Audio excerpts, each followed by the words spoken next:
And good morning once again, everyone. It's Scott Michlin here on KSJE. We are back after a computer reboot, which is kind of how the morning has gone, but I'm glad that my guest is hanging in there with me. Arvin Trujillo, welcome from Four Corners Economic Development. How are you this morning? Good, Scott, and good morning to you. I guess this is a good way for 2021 to start off, huh? Oh, my goodness. I thought we were done with this stuff last year, but I guess not. But that's okay. We go with the flow when it's live radio, and I'm glad that you do too.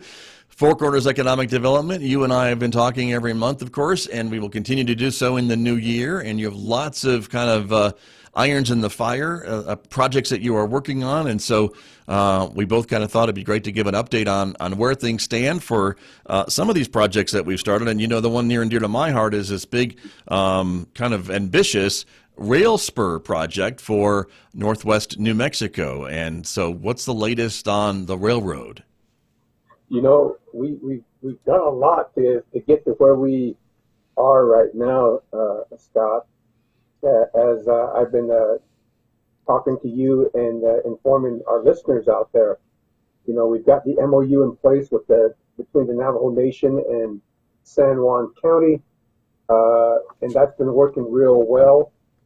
We've also got a $2 million planning grant through the U.S. Department of Transportation's Bill Grant program. Right now, what we're awaiting is a grant agreement with the U.S. Department of Transportation. San Juan County will be taking the lead on that. They're the fiscal agent of this project. And so once we get that, we'll go through those negotiations. And then what we're hoping is sometime this quarter, by March, hopefully having all the procurement pieces in place so that we can begin the actual planning process. Up to this point, we've also had a couple of discussions with staff with the U.S. Department of Transportation. They're quite enthusiastic in terms of what we're trying to do here. They're also very committed to seeing how they can assist us in moving this from a planning project to an actual capital project. And so again, the goal of this whole effort is going to be putting a plan together that will allow us then to say, here's how we're going to proceed with the design and construction of the project, getting budgets together, getting timelines together, so we can actually bring this needed infrastructure here to San Juan County. Got you. And it sounds like just semantics, but that's a really significant difference, right, between planning project and a capital project, right? Capital means you're going to start moving some dirt, right? That's correct. And once we get through a capital project process, that actually means putting together some realistic plans and then actually starting the construction and having dates in place for us to do that. And what we're looking at there too is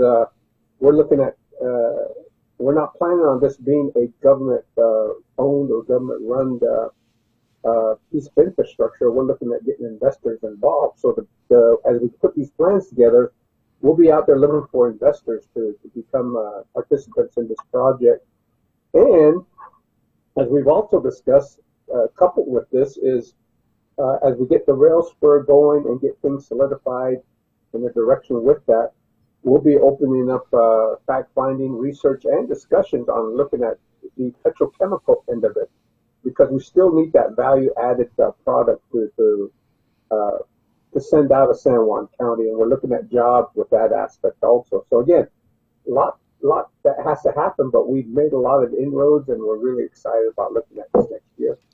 Right, and I know, and it's a big dollar project, right? This is maybe one of the most expensive economic development projects that the area has kind of gone after. But these early grants that the community has been getting, does that mean that maybe there is at least some plan to maybe move forward with this into making a capital project? If you're going to invest X amount of dollars to plan it, does that mean that some state or federal entities could come forward to help, not pay for the whole thing, but help pay for the rest of it?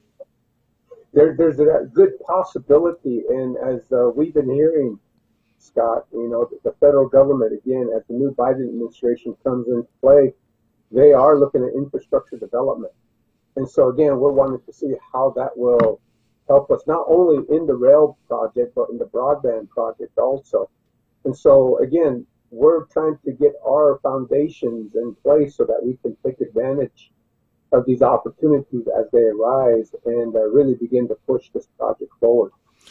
I understand. And if there is a big infrastructure bill that makes its way through Congress, and that's what, as you mentioned, the Biden administration, incoming Biden administration, has said they would like to see, I guess it'd be possible that this could be a shovel-ready project as part of maybe that bill, perhaps.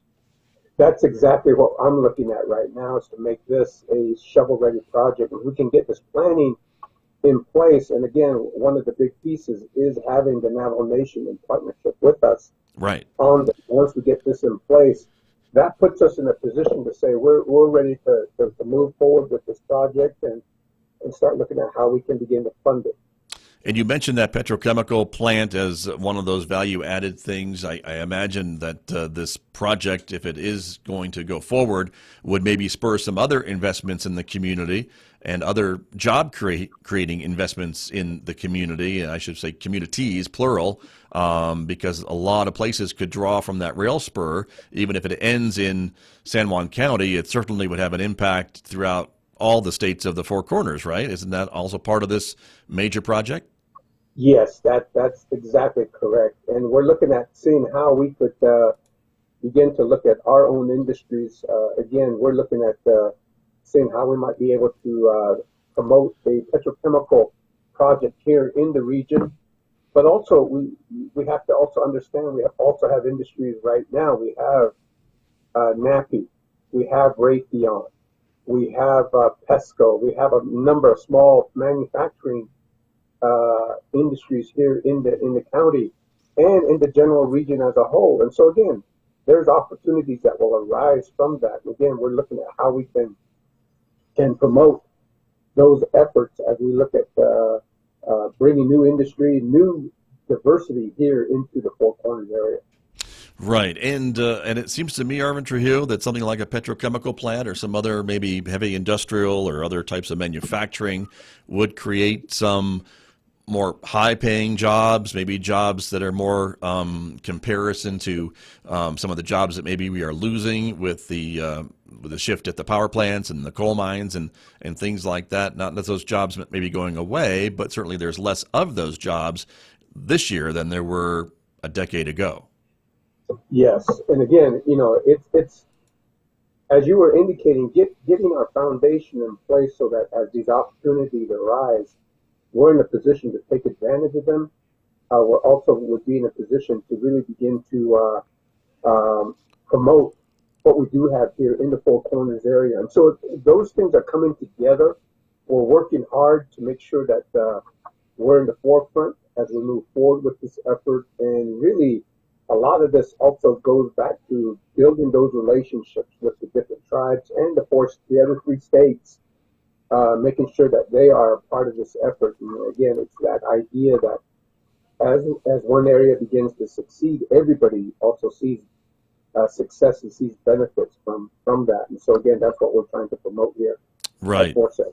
Very good. Well, but bottom line is the community has already received this one major grant, and to kind of work on this planning, and the steps are in place to apply for some more for this railroad project.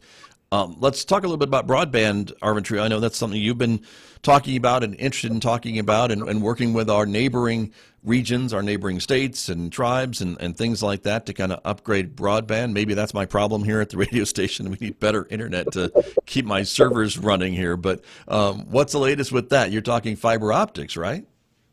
Yeah, we're talking fiber optics. Right now, we do have an engineering study that was completed looking at a fiber optic loop that would connect Durango, Cortez, Shiprock, Farmington, Aztec, and back up to Durango. Right now, the Navajo Nation is also working on projects to bring fiber optics through their reservation, and they're looking at a company that has the vision of developing a fiber optic line that would connect Phoenix with Salt Lake City and Phoenix with Denver, Colorado.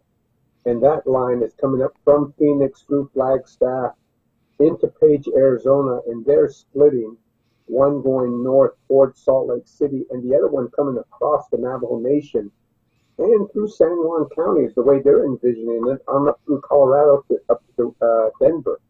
Okay. So we're in discussions, preliminary discussions to see how that planning is going.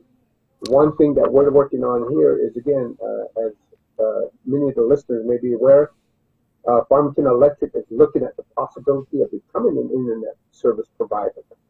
Having that will also open up doors for us in terms of funding, because one of the things that has been a challenge for us up to this point has been the fact that as you begin to look at these types of assets, fiber optics, the conduits, getting all these things in the ground, somebody has to own this. And right now we've had some challenges in really identifying exactly who would own what. So if we can get Farmington involved in this, that would really begin to simplify that area. But that doesn't stop us from getting the planning done. We're looking at getting these pieces in place and working with both the Navajo Nation and Southwest Colorado in order to see this come to fruition. And again, as people are aware, people are talking about broadband dollars coming down the pipe.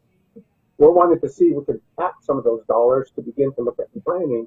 But if we're going to be looking at construction, we have to find somebody who's going to be taking that ownership lead in those areas. And so again, we're working hard to begin the collaboration between different ISPs or internet service providers and making sure that we can, again, build that foundation so when these opportunities come, we can take advantage of them and get the funding needed here to really build out our infrastructure. Interesting. And that's very interesting, too, to talk about that other line going up from Phoenix through Flagstaff, as you mentioned, to Salt Lake, and maybe splitting off to come across the reservation, because that would certainly provide access to fiber optics and faster internet for some of those communities along that route, right? And the whole idea, maybe folks are listening to us saying, well, why should I care about Phoenix and Salt Lake City and Flagstaff? But that also would add redundancy, wouldn't it, to our loop network that's already serving San Juan County, right? So if we had an internet outage in one spot, traffic could move around to a different direction and still remain connected. And of course, last year, more than most, we've learned how very important it is to have reliable internet for either working from home or going to school from home, or all these things that are now dependent on that infrastructure, right? That's correct. And again, it gets us into the major markets also. As people can see, once we were able to connect into Albuquerque through the P&M line, that opened up a lot of opportunities here in Farmington for internet service, higher speed internet service. I can remember those days in the 80s when we were back on the old dial system. You hear that long sound and you hear the clicking and whatnot. And right. It took forever to get anything done. But again, having connections to these metropolitan areas really helps us speed things up, and it brings a redundancy into the region here, and it allows us to really gain access to the World Wide Web, as well as new markets and new industries there that take advantage of that technology. And we're seeing that happening now. The pandemic has forced us into that mode of operation, but we're seeing people now taking advantage of that. And we're trying to do that. We're going to be talking about things that SCAPE, through the Accelerator program, has been doing in terms of online work. And again, those are things that we can take advantage of here in San Juan County. Right. I want to ask you about SCAPE in just a moment, but I do want to just again point out that maybe why the city of Farmington is mentioned with this. Obviously, the city is already in a unique position because it already owns the electric utility, and so it has a lot of existing infrastructure of power poles and power lines and things like that. It's not a giant leap to think about how they could maybe string fiber optic or cable or other things to connect internet to its service area already, which is much of San Juan County. And I guess that's what brings them into the conversation, right? Is that they already have some interest in this, and they already have some expertise in providing electricity to households. So why not just add internet to it? Exactly. And they bring a lot to the table, having exactly what you talked about. They have those assets already available.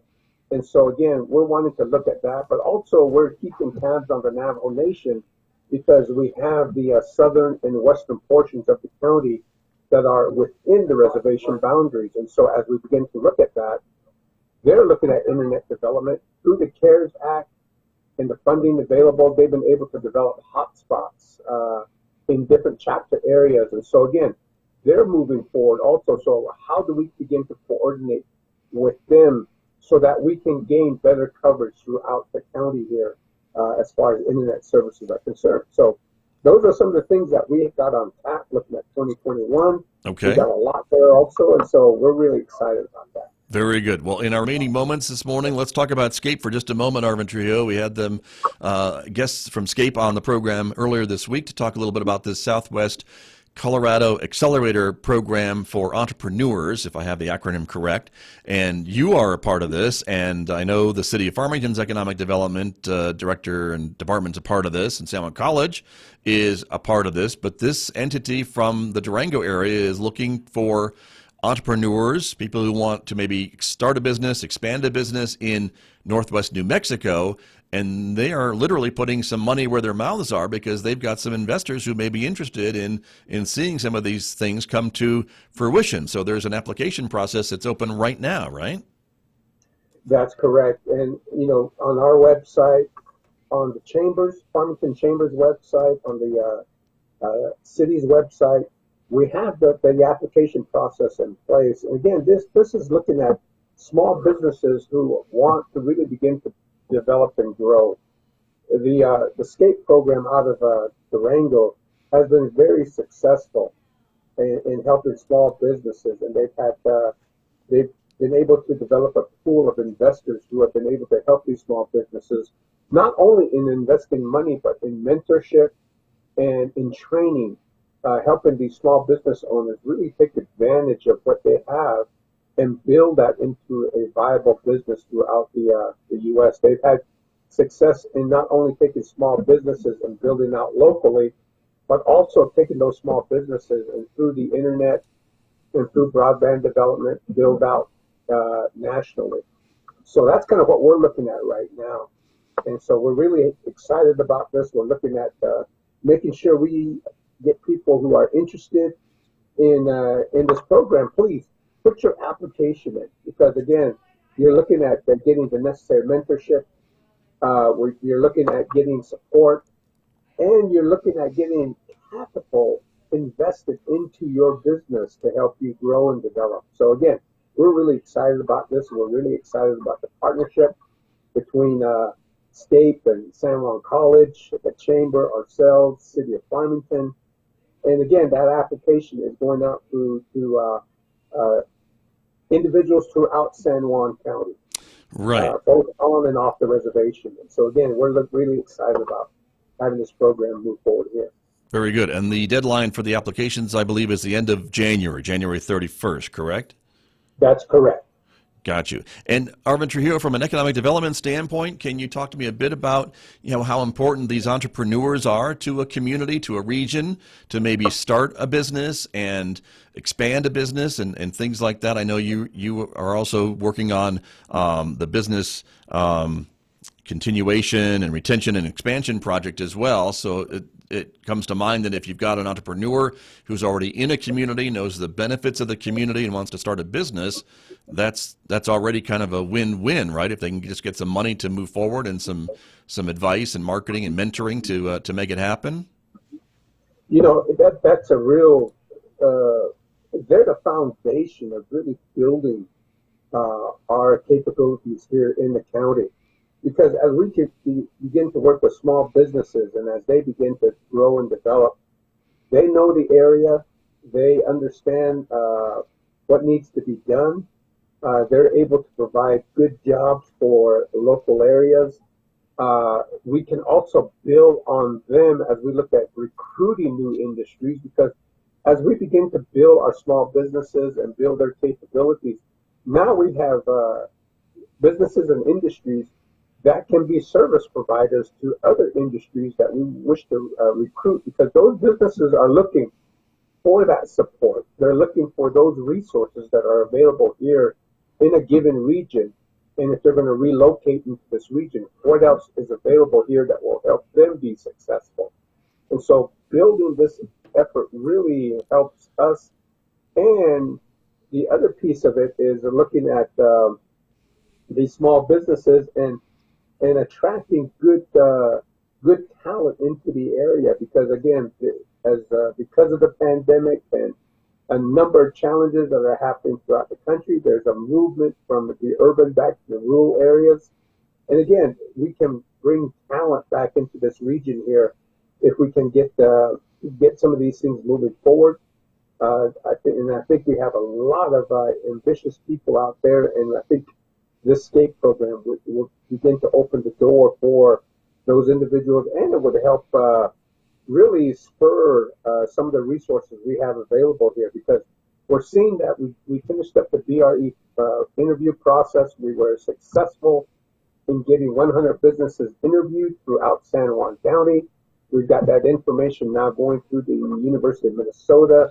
They're analyzing that information. We'll be coming back, and we have a whole process in place to help us identify projects to work towards business retention and expansion. So as you can see, we got a lot going, and we're still moving forward. Pandemic or no pandemic, we've got to make it rock and roll, and so that's what we're doing. You and everyone else, for sure. But that's a great update, and I appreciate that. And I guess the other thing I just wanted to make a point of is that the difference, it seems, with this conversation when we're talking about SCAPE and these business expansion and retention programs are that this conversation, there's some dollars behind it, some significant dollars behind it, and that's what makes this so different. So I guess if folks are listening to us this morning and saying, well, I've applied, or I've worked with the Small Business Development Center before on a business plan, that's great. But now there's some money, some entrepreneurs some people that want to support entrepreneurs who have some cash to maybe make some of these things happen and help make these goals attainable. And that's maybe one of the significant differences of this latest conversation. That's correct.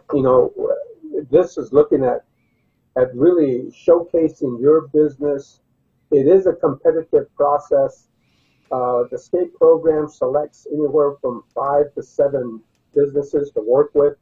They go through extensive training through a 6-month program.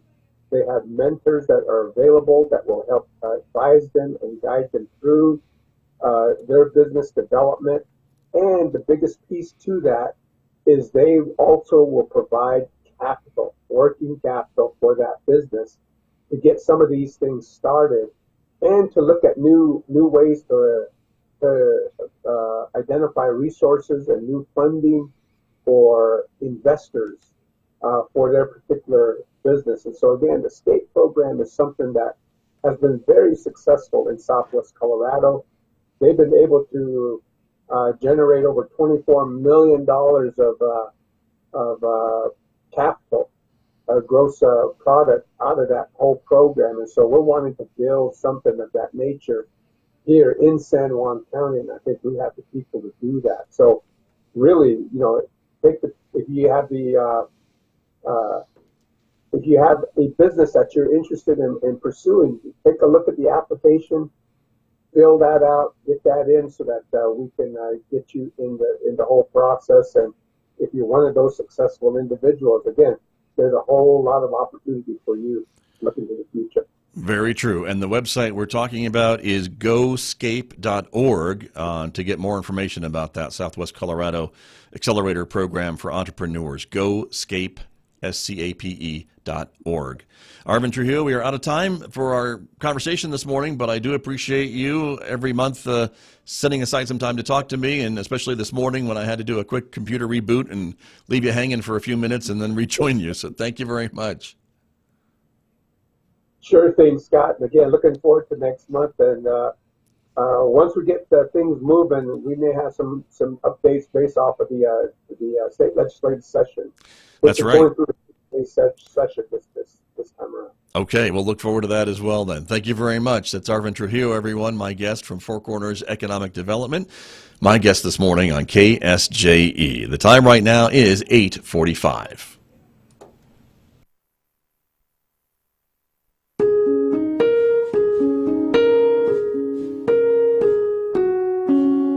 I'm Tracy K. Smith, and this is The Slowdown